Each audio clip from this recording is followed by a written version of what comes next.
Hello buddy, it's Swarmin here with another bit of Total War Warhammer 2 Quick Match gameplay. This time around we are going to be playing some Beastmen versus Vampire Coast on the map Desert's Bounty. And this is, well, a pretty damn tough matchup for the Beastie Boys. Because, well, Vampire Coast is a lot to mess them up with. It's a lot like when you're fighting against Vampire Counts with the Beastmen. There's heavily armored monsters, which Beastmen traditionally struggle with, lots of fear and terror, which is really tough for Beastmen to deal with, potential for ethereal units, and unlike a lot of other shooting factions, Vampire Coast has some really strong protection and ability to defend its backlines, which even Empire or the Dowie can sort of struggle to match. There's also the fact that they have gun bats, dex droppers, and these guys are a major pain in the rear potentially, because with Beastmen you got Harpies, but besides that you don't really have much of an air force and your range contingent is kind of weak, so that's definitely a lot of issues. So for my build here I decided to counter all of that by going super wide and just attempt to storm my opponent. For my Lord, I'm going to be running a good old Morgr Shadowgave. He's reliable, he's consistent. Not much else to be said for it. We do have the Call to Violence to keep our leadership up, hopefully prevent our troops from running, and then our 2 casts of Chaos Spawn. Our front line, as you can see, is very aggressively vanguarded, taking advantage of Ungor Spearmen being changed so they can now vanguard to provide some flank protection and additional support against units such as Morngulls, which you'll sometimes see in this matchup. So we've got quite a few units of those. We also do have some Goreherd with shields in the front, alongside the Blackhorn's Ravagers, providing a sort of stable anchor and a little bit of ability to stop enemy shooting, and they are followed up by 3 units of Goreherd. So Goreherd, pretty powerful unit. If they get into close quarters, they can basically mince through all of the lower tier undead stuff. Obviously, they will get wrecked by Depth Guard, but then again, anything except Bestigors would get wrecked by Depth Guard, and honestly, we can deal with Depth Guard through other means, such as, for example, our Chariots here, or honestly, Morgr can do some damage, so can Centaurs throwing access units like that. Now, for our caster, we did bring a Brave Shaman of Beasts, looking to disrupt the backline a little bit with Transformation of Kadon. We also do have Flock of Doom to melt mobs, as well as Wiston's Wild Form. Now, in hindsight, I should have probably brought Amber Spear instead of Wiston's Wild Form, try to snipe out the Queen Bess, which is somewhere in the back there, but, oh well, what can you do? Now on the flanks, we do have even more flanking troops. We've got Sons of Gorus over there. We've got Centaurs over here. Even we've got Hounds in the back in the divot there. More Centaurs and the 2 Centaurs with throwing axes, providing our only ranged contingent, and also providing our only real, well, our main source of anti-large. If my opponent had brought, for example, Prometheans or Leviathans, these guys would be my main counter. Now, unfortunately, Queen Bess here is wrecking my Goreherd. In the meantime, these very annoying deck droppers are trying to push in and start sniping either Morgr or my Brave Shaman. So I'm having none of that. I'm going to summon a Feral Manticore here and try to zone them the hell away. In the meantime, lines are closing rather quickly. My opponent's build here, very light on the front line. Simply a horde of zombie pirates, and honestly, these guys suck against Beastmen. Gords themselves will mince them very effectively. Goreherd without shields will demolish them in seconds. However, the second line is a lot tougher. There's 2 units of Morngulls there. There is 2 units of Syrenes, who, that's why I brought Sons of Goros. They've got magic damage, and my only real source of it, but hopefully they'll be able to crush them. We've got a Carronade, we've got the Queen Bess, which is completely demolishing my poor Goreherd over here, and then Noctilus himself overseeing everything with Pit of Shades, Invocation in the Heck, as well as a zombie summon with Raise Drowned Dead. And unfortunately the Morgulls here get the jump on the poor Warhound, so that's going to be a short battle here. These guys are going to be completely destroyed. Not much you can do about that. Now Queen Bess here completely demolishing my guys, but you know, we're getting into the fight. These Goreherd are diving in. They're going to start shredding these zombie pirate deckhands in seconds. Not going to take any prisoners. On the flanks, you can see the Ungor Spearmen are going to get bogged down a little bit. Ungor Spears, I believe, would win in a protracted engagement, but not entirely sure. Both units are pretty trash stat-wise, so not sure about that. In the meantime, Sons of Goros here getting a meaty charge into my opponent's Syrenes. I don't think he was paying attention to the fact that it's the Sons of Goros, so they are going to absolutely destroy these ladies of the Teeps here, and they're not having a good time of it. Sons of Goros doing a lot of work, but seeing the Morngulls coming in from the flank are going to be forced to retreat. In the meantime, on the front line, you can see we are dropping a Flock of Doom, trying to melt this blob of zombie pirates. Our poor Hounds are routing for dear life, and potentially, I believe, fleeing off the field. They actually do rout completely there. Definitely an issue on this map, but my opponent now getting overextended. You can see the Sirens there starting to crumble a bit. Sons of Goros disengaging, and my throwing axes are trying to stay on top of targets and focus down these deck droppers, bring them down, while this Manticore does the same against these guys. Now over here, Noctilus is getting swarmed. You can see the breach has been forced. Black Orange Ravagers piling through with Morgar alongside the Chaos Spawn, doing a lot of damage to the Sirens. And over here, Centaurs are able to get on the Queen Bess. Now this, if anything, I think demonstrates what I hate the most about Queen Bess in her current iteration. Had I had a Ember Spear, the Queen Bess would be long gone by now. But because the Queen Bess's crew has such obscene HP pool, Centaurs can't really do much against them. These guys have like more HP than a Black Orc. Yeah, I can't really kill them. I'm not able to shut them down, and I don't want my Centaurs dying for nothing against the Morgulls, so they're forced to flee. In the meantime, Chaos Spawn is going to be summoned up, and they will trade pretty well into Morgulls. Morgulls being very lightly armored and with pretty poor melee defense, and not getting the benefit of that bonus for infantry are going to suffer here. That said, Bombardment is raining down on Morgar, who sort of shrugs it off. He doesn't give a damn. He's Morgar Shadowgave. Why should he give a damn? In the meantime, over here, we are trying to use our throwing axes to whittle down these annoying deck droppers, who in turn are trying to focus out the Sons of Goros. So definitely some annoying stuff there on both sides. Unfortunately, though, the Queen Bess is focusing these guys, and I was not paying attention. So instead of juking away here, which is really what I should have been doing,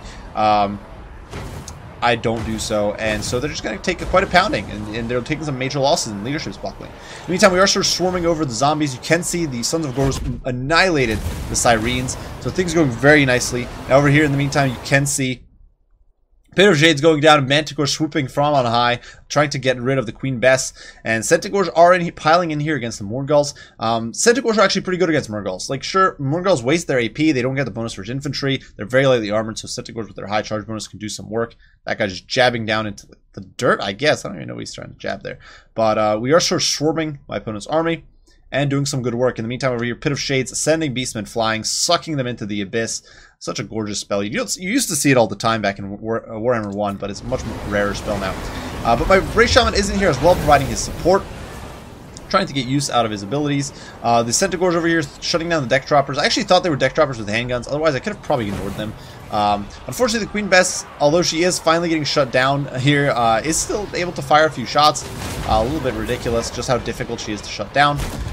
You can see another boulder being lobbed there, a chunk of masonry just flying through the air.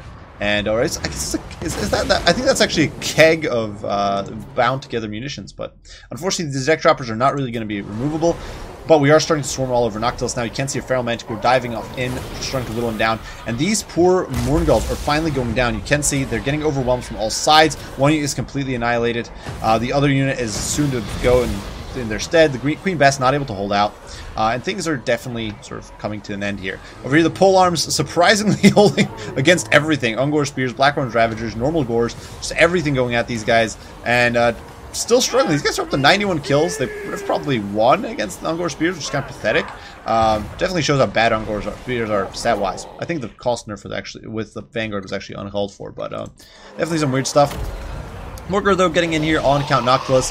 Definitely a battle of the ages. Just Morgar here nipping at the big boy's heels. Getting blocked by zombies right now, but the zombies won't hold very long. They're crumbling. Just surrounded by a tide of blood-soaked Gores. And although my opponent is trying to bombard the Sons of Goros here, certainly getting some value, it's not going to be enough. And he is trying to... Now, one of the good things my opponent is doing here is he's trying to focus out specific targets that present the biggest threat to Noctilus. Obviously focusing out the Sons of Goros, the Centaurs, units like that. And you can see I'm actually scattering here so that I don't suffer a chain route. I'm making sure to pull back. I want to get rid of these zombies, and then we'll focus on Noctilus himself. In the meantime, though, these guys, you know, they still have a good chunk of ammo. 12 rounds. They are focusing very heavily on the Sons of Goros. But honestly, it's not going to be enough at this stage. The fact of the matter is, Noctilus only has 75 armor. His speed is not good enough to escape, especially if Morgar gets a smack or two in and poisons him. He's not going to be able to flee. And these deck droppers do not have the ammo to sort of carry the day. And they're being forced to use some of the ammo to force off these Centaurs with throwing axes. So definitely not what they want to be doing in life. Now, unfortunately, Terror Route does kick in here. So Goreherd being routed. Of course, Noctilus very good at forcing those sorts of routes. Gets another zombie summon in, just trying to buy time here. But at this point, we're just going to sit tight on the periphery, waiting with our Centaurs. They're just kind of sitting tight and pretty. The Shaman here, trying to run over some of these zombies. Potentially get enough, get the cooldown back off on the Jagged Dagger, which would be nice, get more Winds of Magic. Noctilus, though, almost a goner. His passive zombies do drop out of him now, so that's a little annoying. They actually immediately cut down some Ungors, which is pretty awesome. But unfortunately, it is going to be too little too late. That's not going to save Noctilus at all at this stage. It's actually going to be a little bit of, not honestly Benny Hill action, but a little bit of sort of dragged out slugfest here. My opponent is trying to focus my Bray Shaman, not able to do very much. And he does try to barrage me there, but in comes the Sons of Goros. You can see the Centaurs still in good shape, or, well, still in some shape, I guess, is more accurate, despite my opponent's efforts to shut them down. These Centaurs sweeping around the flank, and at this point, it's just a matter of time. Now, leadership does crumble. Noctilus does fall. Bats just hurling from the skies, and the Titan here is going to topple over. And we don't actually get to see that glorious animation, but what can you do? Now, definitely some misplays as far as my build goes. I probably should have brought some Harpies. They would have probably helped a lot with dealing with those gun bats. The fact of the matter is, trying to use the Manticore is kind of wasteful. These guys can easily just run away from it until it expires. Manticore is a very slow flyer. It's actually kind of annoying. One of the things I don't like about that unit. One of the many things I don't like about Manticores. Definitely a misplay with the Hounds, getting them killed by Morngulls way too early in the game for no real reason. And probably shouldn't have wasted my efforts with the Centaurs against the Bats. I probably should have just focused Noctilus with them, because he got a huge amount of kills, and we probably would have been able to whittle them down much more effectively. Now, besides that, the Swarm did work. I think, had my opponent gone with a more tanky sort of melee blob build, we would have actually been able to trade okay into it, because the light units here can sort of overwhelm the supporting chaff usually, and then your Sons of Goros and your Centaurs throwing axes can whittle down the big boys pretty efficiently. I just think the biggest weakness here was gun bats, which we didn't really bring counters to, and this game definitely demonstrated one of the things I really hate about the Queen Bess, which is the HP pool distribution. Like, all my units getting to melee with it were just not able to leave a significant dent in the Queen Bess. She just kind of shrugged everything off. She's like, I don't give a damn. But I got a horde of cav on me. It just doesn't matter. But at the same time, against missiles, of course, Queen Bess is garbage. So it's just one of those things where it was a little frustrating. But what can you do? Queen Bess definitely churning out some good results here. 92 kills, deleting quite a lot of the poor Gore Herd. I do believe she knocked out one of the Gore Herd and Black Wolf Ravagers. Also beat up on the Centaurs with throwing axes. 92 kills, not bad for sure. I think ultimately one of the big misplays for my opponent, one of the big mistakes, was the fact that while the cavalry and summons and chaff bogged down the Morngulls and the Sirens on the flanks, the main line just got annihilated by all this cheap trash. And after that, my opponent just didn't have the tools to keep his heavy support alive, and they just got overwhelmed. But regardless, well played to Daniel here. I do hope you guys enjoyed the video. Hope you found it entertaining and fun. I know you've been a little content starved for Warhammer battles, because I've been focusing more on history and various other videos. So hopefully you guys enjoyed, and I'll see you all in the next one. Bye for now.